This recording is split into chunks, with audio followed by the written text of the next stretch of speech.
Previously, in episode 8, we witnessed a grand yet unsettling moment on the battlefield of Kurukshetra.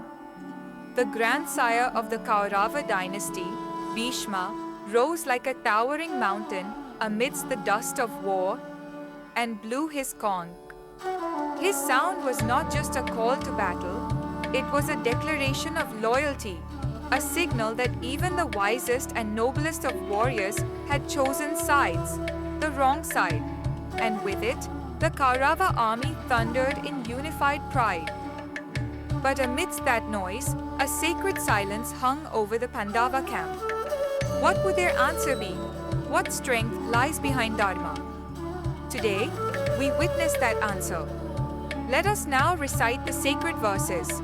पांचजन्यम ऋषिकेशो देवदत्तम Dhananjay पौंड्रम दद्मो महाशंखम भीमकर्मा वृकोदरः अनंत विजयम राजा कुंती पुत्रो युधिष्ठिरः नकुल सहदेवस्य सुघोषमणि पुष्पको काश्यस्य परमेश्वासः शिखंडी च महारथः धृष्टद्युम्नो विराटस्य सात्यकिश्च पराजितः द्रुपदो द्रौपदेयाश्च सर्वशः पृथिवीपते सौभद्रस्य महाबाहु शंखान् दद्मु पृथक् पृथक्.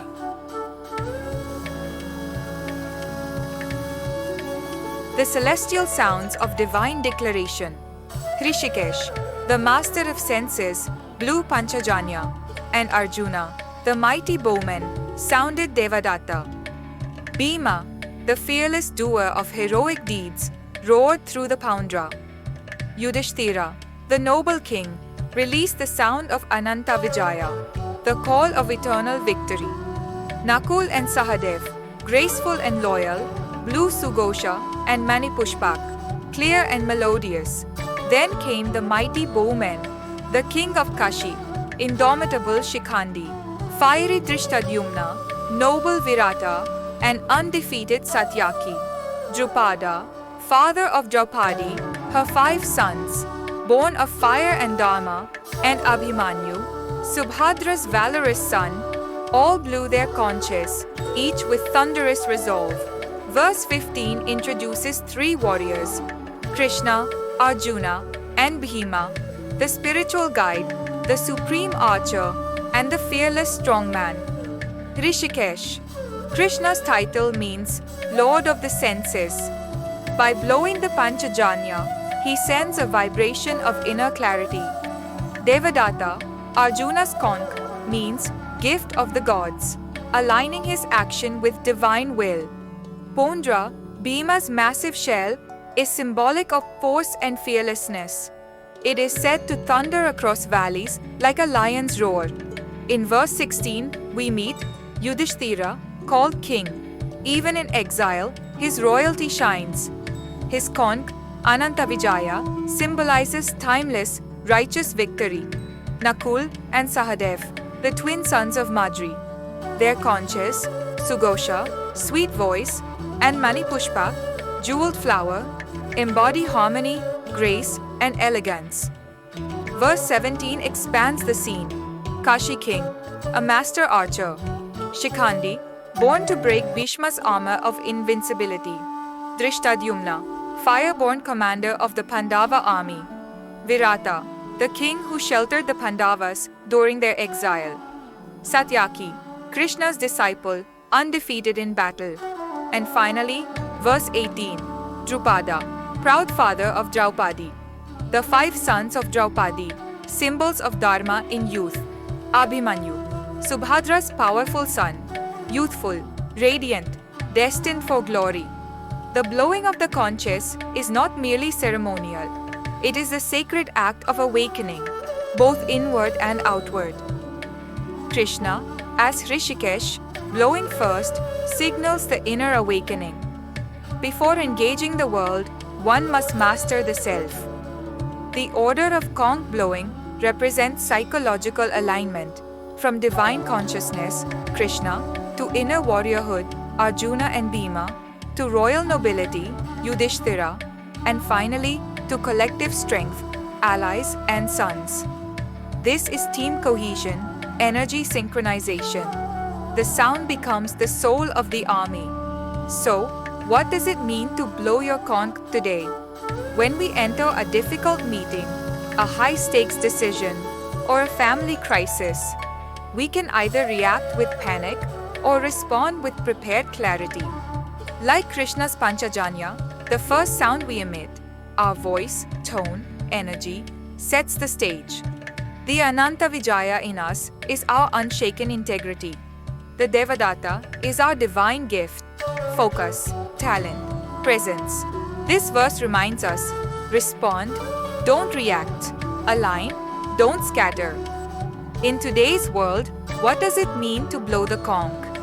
It could be a calm but powerful statement in a boardroom before a high-stakes presentation. A teacher's soft, assuring voice before an exam.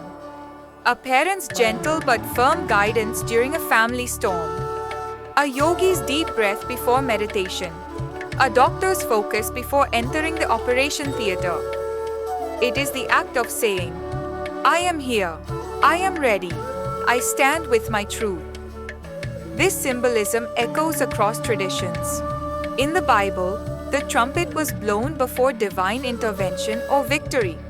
In Buddhist traditions, the bell is rung to awaken the inner self. In yogic disciplines, pranayama begins with Om, the sound of universal resonance. The Shankhanad here is not just Indian, it is universal. It is the soul's first cry before the dance of Dharma begins. Imagine a silent battlefield. Then, from one chariot, a conch is blown. Its sound travels through the sky like a divine current. Next, another, then another. One by one, conches light up the silence, not in noise, but in spiritual command. The Pandava army doesn't look large, but now it feels immense.